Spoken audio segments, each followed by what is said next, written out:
You think you know betrayal? You think you know what it feels like to have the rug pulled out from under you? You don't. Not like this. Imagine the single greatest day of your life, the day you've planned for years, the day you finally marry the person you love more than anything. The church is full, the music is playing. You're standing at the altar, looking out at your perfect future. Nothing can touch you.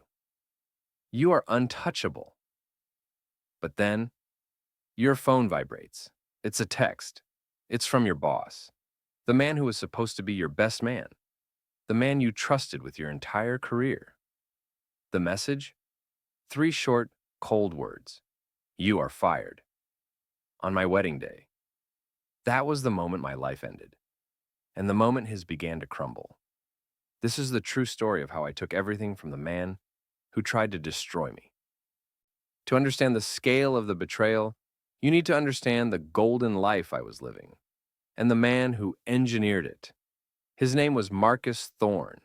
Marcus was a legend, a titan of our industry, real estate development, not residential. We built skyscrapers, office towers, whole commercial districts. Think glass, steel, and seven-figure deals. I met Marcus right out of college. He saw something in me that no one else did. Raw ambition, maybe. Or maybe just a willingness to work until I dropped. Either way, he took me under his wing. I wasn't just his employee, I was his protégé, his number two. For 10 years, I worked for him, and those years were a blur of success. By the time I was 32, I was making a seven-figure salary. I had a corner office with a panoramic view of the city. I drove a car that cost more than my parents' first house. Marcus didn't just pay me well, he brought me into his circle. He introduced me to the powerful, the elite. He was my mentor, my partner, and honestly, my best friend. He taught me about business, yes, but he also taught me about life. He was family, or so I thought. The company, Thorne Development, was Marcus's kingdom, and I was the heir apparent. Everyone in the city knew it.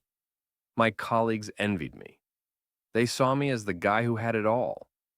The perfect career, the perfect mentor. And I was about to complete the picture with the perfect marriage. Her name is Clara. She was everything good and true in my life, the absolute center of my universe. We'd been together for 5 years. She was a journalist, sharp and insightful, but she always supported the chaotic, demanding nature of my job. When I asked her to marry me, Marcus threw us the engagement party. Not a small dinner, a massive catered event on the 50th floor of our newest tower. He gave a tearful toast about how proud he was, calling me the brother he never had. He even joked that I was getting too comfortable and might need a new challenge soon. It all felt like a beautiful, secure foundation. We set the wedding date for the middle of summer. Marcus insisted on handling all the venue arrangements. He had connections, he had resources. He made sure we got the most beautiful, historic venue in the city. He wasn't just an attendee. He was the primary financier of the whole event. He said it was his gift. Think about that level of involvement. He wasn't just my boss. He was actively constructing the most important day of my personal life. He had access to every detail, every guest list, every schedule. He was supposed to be standing right next to me at the altar, holding the rings. The weeks leading up to the wedding were pure chaos at work, but the good kind. We were finalizing a $300 million deal for a new downtown campus, a legacy project. Marcus and I were in the trenches together, 12 hours a day, 7 days a week. We closed the deal just 4 days before the ceremony. Marcus shook my hand. He looked me in the eye. He told me, "You earned this break, my friend. Go marry your girl. Don't worry about anything. I'll hold the fort. You don't step foot in this office again until the honeymoon is over." I felt this huge wave of relief and gratitude. I loved this man. The day before the wedding, we had the rehearsal dinner. Marcus was there laughing, telling old stories, making sure Clara was taken care of. He presented us with a wedding gift, a brand new sailboat. He even had the keys engraved. Everything was perfect. The golden life, the career, the money, the love, the friend. It was all there. And I didn't see the hurricane that was brewing just beneath the surface of his perfect smile. Looking back, the signs were there. They always are, aren't they? We just get too comfortable to notice the little cracks forming in the foundation. The first thing was the money. Marcus was always obsessed with efficiency. But over the last year, he became obsessed with cutting corners. Not just saving money, shaving it. We had a major project, a commercial complex, and the cost reports started looking strange. Materials were being sourced from places we'd never used before. Suppliers were being swapped out last minute. When I asked the chief financial officer, a nervous guy named Dave, about it, he just sweated and said, "Marcus is handling it personally. New, more aggressive strategies." I trusted Marcus, so I let it go. Aggressive strategies were his thing. The second flag was more personal. It had to do with my upcoming promotion. For years, the understanding had been clear. I was the next CEO. Marcus would step up to chairman, and I would take the helm. I was ready. About 6 months out, I brought it up. I said, "Marcus, we should start structuring the transition publicly after the new year." He just waved it off. "Patience, my boy. Timing is everything. Let's close this $300 million deal first. Big wins before big titles." It felt like a deflection. Then there were the late-night meetings. Marcus started holding meetings that excluded me. He'd be locked in his private boardroom with Dave, the CFO, and sometimes a few external consultants I didn't recognize. When I'd poke my head in, he'd snap, "Private investor discussion, John. Head home. Get some rest." That was unusual. We shared everything. My work was his work, and vice versa. It felt like being pushed to the periphery of my own job. But again, the pressure of the big deal was immense. I figured he was just shielding me from some of the more tedious, high-stakes investor negotiations. The third, most specific crack happened just 2 weeks before the wedding. It was late, maybe 11 p.m. We were both in the office, tired but wired after a long day. I saw a thick manila envelope sitting on Marcus's desk. It was marked "Confidential J. Dalton." J. Dalton was me. Marcus had stepped out for coffee. Curiosity killed the cat, right? I picked it up. It wasn't a file on a project. It was my employee file. Inside, clipped to my performance review, was a single typed sheet of paper. It was a draft termination letter. It listed vague reasons like failure to align with evolving corporate vision and insubordination. It was dated for the Monday after the wedding. I felt a cold knot form in my stomach. Marcus walked back in. I dropped the folder on his desk. He looked at me, then at the folder. His face was stone. I didn't say anything. He didn't say anything. He just picked up the folder and shoved it into his briefcase. That night, I convinced myself it was a joke, a leverage move, maybe an old draft from a disciplinary discussion I'd forgotten. Anything but the truth. But that termination letter was real, and it was waiting for me at the altar. The morning of the wedding, the air was electric. I was nervous, excited, barely slept. I was getting ready at the hotel suite Marcus had paid for. Clara was across town, in her own bubble of excitement. Marcus wasn't answering his phone. That was odd. He was supposed to be here hours ago. He was the best man. He had the rings. I called his office. Nothing. I called his home. Nothing. My groomsmen started panicking. I tried to stay calm. "He's Marcus," I said. "He's probably closing a last-minute deal. He'll be there." Deep down, though, the icy feeling from that drafted termination letter was starting to spread. We finally got a call from one of the junior associates. Marcus was not coming. He'd sent a brief cold email saying he had a critical, unavoidable business matter. No apology, no explanation. No rings. We scrambled. One of my other groomsmen had to step in as best man. We used a spare ring set. It was a chaotic start, but I pushed it down. This day was about Clara, not Marcus Thorne. I finally got to the church. I stood at the altar. The music swelled. Clara walked in. She was breathtaking. Everything else vanished. The chaos, the worry, The strange absence of my supposed best friend. It was just her. We reached the vows. The priest was asking the final question. That's when my phone vibrated in my tuxedo pocket. I tried to ignore it. It vibrated again and again, relentlessly. I knew. I felt it in my bones. Something was terribly wrong.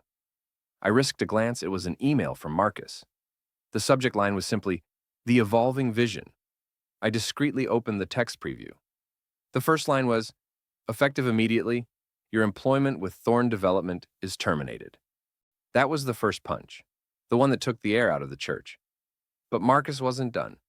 He sent a second text immediately after. A simple picture of a press release dated today, already posted to the company website.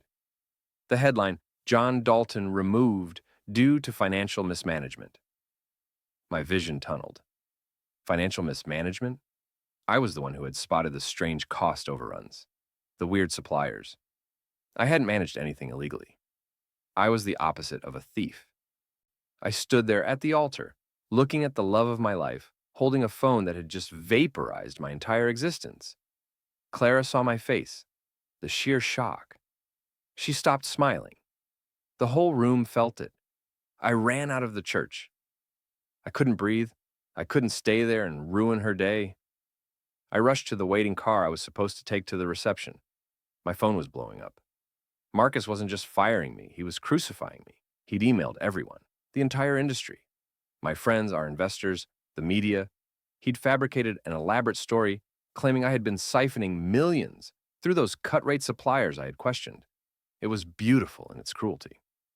By firing me on my wedding day, a day when everyone knew I was unreachable, he established an airtight alibi for himself and maximum damage to me. I had no chance to respond, no chance to defend myself. I called the CFO, Dave. He answered, sounding terrified. I yelled, "Dave, what the hell's going on? This is insane." Dave whispered, "He has everything, John. He has the paper trail. He's going to say you set up shell corporations.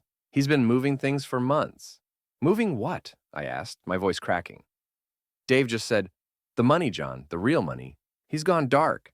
He's pinning his illegal offshore empire on you." I'm sorry, I quit, I'm out. Marcus Thorne didn't just fire me. He didn't just abandon me at the altar. He executed a hostile takeover of my life, my reputation, and my future, using my wedding day as his cover. I lost my career, my standing, and almost lost my bride, all in the space of 1 minute. The first week was a blur of humiliation and shock. I ruined the wedding day. There's no getting around that. Clara was devastated, but she didn't leave. That's the kind of woman she is.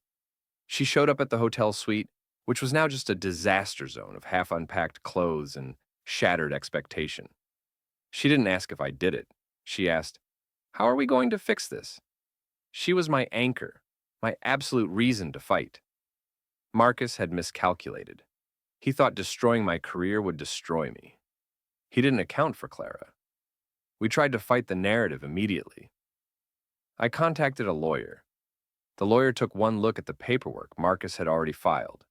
The detailed, damning expense reports, the signed documents, the bank statements, and shook his head.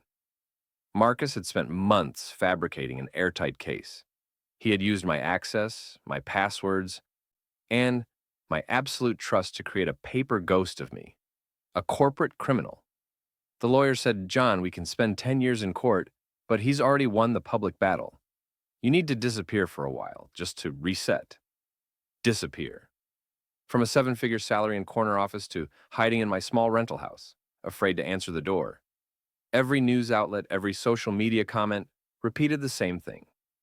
The greedy wunderkind finally got caught. Rock bottom wasn't the firing. Rock bottom was the silence when I called old colleagues, the fear in their voices. They weren't just avoiding me. They genuinely believed I was a criminal.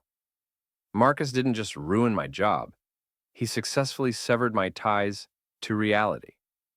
That's when the grief turned into something else. Cold, focused, and utterly singular. Revenge. I wasn't just clearing my name anymore. I was going to dismantle Marcus Thorne, brick by brick. Marcus made one fundamental mistake. He was arrogant. He thought he was untouchable. He thought I was stupid, and he thought the flimsy paper trail he created was stronger than the decade I spent learning his business inside and out. I started with the only real lead I had. Dave, the terrified CFO. I found him hiding out at a cheap motel 2 states away. He was a wreck, shaking, convinced Marcus would send people after him. I told Dave I didn't care about his involvement. I just wanted the truth.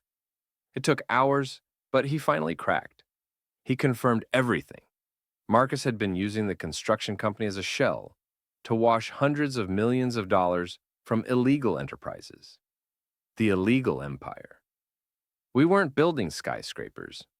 We were building a money laundering machine. The weird suppliers? They were front companies for drug cartels and organized crime groups who needed clean, massive real estate transactions to scrub their cash. My job, my success, my golden life. It was all a distraction. I was the perfect fall guy, the ambitious protégé who got too greedy.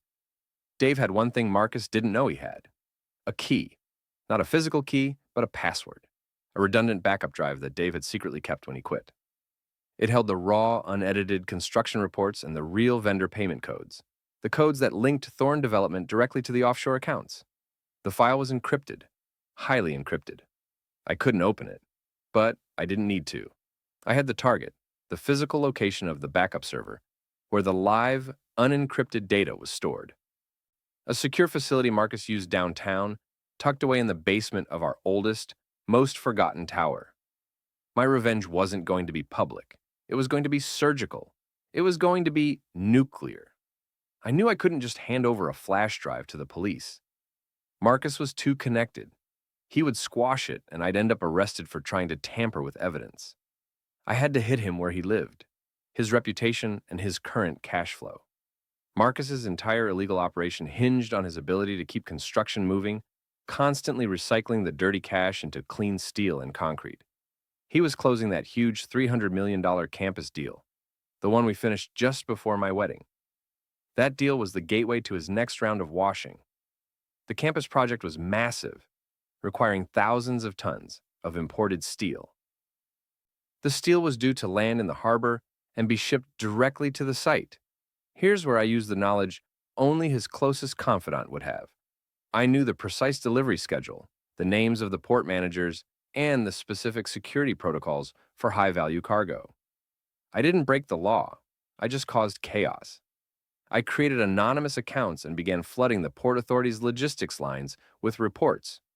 Reports of contaminated cargo. Reports of customs violations. Reports of structural flaws in the specific type of steel they were importing. I made it look like a highly organized professional competitor was trying to tank the delivery. The port authorities panicked. They stopped the delivery, not just for a day. They impounded the entire shipment for a full, rigorous safety inspection that would take weeks. Marcus went ballistic. Steel delays are crippling in construction. He was hemorrhaging money on fines and delays.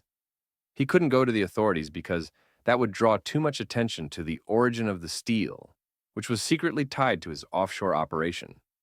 He had to absorb the loss. He was furious, yelling at his logistics teams. But he had no idea who was doing it. He assumed it was a rival developer trying to seize market share. While he was distracted, I struck the second Phase 1 target, his access. I knew the location of the backup server where the real financial records were kept, the old basement server room. But I didn't want to steal the data yet. I wanted to see his reaction. Using old security codes and keycard data I had memorized, I slipped into the abandoned tower late one night. I found the server rack, located the main backup system, and did something extremely simple. I replaced the label on the live backup drive with the label from an old inert drive. Then I did the reverse. The next morning, Marcus's security chief ran a routine audit. They saw the old drive had been swapped out for the live one. The system reported a catastrophic internal hardware failure, a total data loss of the last 6 months of financial activity. Marcus immediately lost $30 million in liquidity and the perception of security. The first crack was visible to the world, and now he was exposed, paranoid, and financially bleeding. The game had just begun. Marcus was reeling. The steel delivery was stalled, costing him millions. He thought his core financial data was wiped, causing panic among his offshore partners. He was desperately scrambling to rebuild the missing digital records. This was the perfect window for Phase 2. The final crushing blow. I knew if I went to the police, the investigation would drag on, and Marcus would use his connections to muddy the waters. The evidence had to be undeniable, public, and swift. I spent the next few days with Clara, going over every file Dave had given me, focusing on the real money laundering activity. Clara, the journalist, understood how to shape a narrative. She knew how to present information so it couldn't be ignored. We identified two specific key data points. One, the IP address and login credentials for a massive secret ledger Marcus kept on a specific remote server. And two, the name of the organized crime figure whose money was powering the entire operation. I wasn't going to the FBI. I was going to the source of the dirtiest, biggest story in the city, Clara's editor at the biggest investigative newspaper. We put together a dossier that was utterly explosive. Detailed flowcharts of the money, authenticated purchase orders, and the encrypted evidence Dave had saved. It wasn't just my word against Marcus's, it was his own books against his public image. The final nuclear twist. When we were ready, Clara and I walked into the newspaper office. We didn't just hand over the data. We gave the editor a timeline, a guarantee that within 48 hours, the internal company network Marcus was using to communicate with his crime partners would be public knowledge. I slipped one last piece of code into his system, a pre-timed internal script. At 6 a.m. the next day, right as the morning papers were hitting the street with the headline, "Thorne Development, Built on Fraud," my script executed. It sent one single massive email. Not to the police, not to the bank. It sent a complete, unedited copy of Marcus's secret internal ledger, the one detailing the cartel payouts and the illegal profits, directly to every single registered shareholder and investor of Thorne Development. The effect was immediate and total. When Marcus woke up that morning, he wasn't just facing a newspaper expose. He was facing a complete instant investor revolt. The full, undeniable proof of his empire's illegal foundations was sitting in the inboxes of everyone who mattered. Shareholder value evaporated instantly. Banks froze lines of credit. Within 2 hours, the FBI and federal prosecutors were at the company headquarters, not based on my anonymous tip, but based on the panic of Marcus's legitimate business partners who realized they were facing massive liability. Marcus couldn't fight it. He couldn't spin it. He was caught in a perfect storm of digital evidence and public humiliation. He tried to flee the country, but his corporate jet was grounded before he even reached the runway. The last I heard of him was a grainy news photo. Marcus Thorne, the Titan, the legend, being escorted out of his own building in handcuffs. Not for firing me, but for the vast, criminal enterprise I exposed. Permanent karma. My name, meanwhile, was completely cleared. The paper published a massive front-page apology detailing how I had been framed and used as the scapegoat. My reputation wasn't just restored, it was elevated. I didn't go back to Thorne Development. Clara and I took the sailboat Marcus gave us, the one with the engraved keys, and we sailed away for 3 months. That was our real honeymoon. When we returned, I started my own development company, small and clean. I called it Phoenix Acquisitions. Marcus Thorne took everything from me on the most important day of my life. He fired me at the altar. But in his arrogance, he handed me the blueprint to his destruction, and I used it. Sometimes the only way to beat a monster is to learn every secret of its cage, and then you simply open the door. The last thing he ever saw me do was testify at his trial. As they read the guilty verdict, I looked directly at him and said, "Your golden life was just a loan, Marcus, and today I collected the interest." If this story of betrayal and ultimate revenge hit home for you, hit the like button and subscribe. We dive deep into real-life betrayals every week,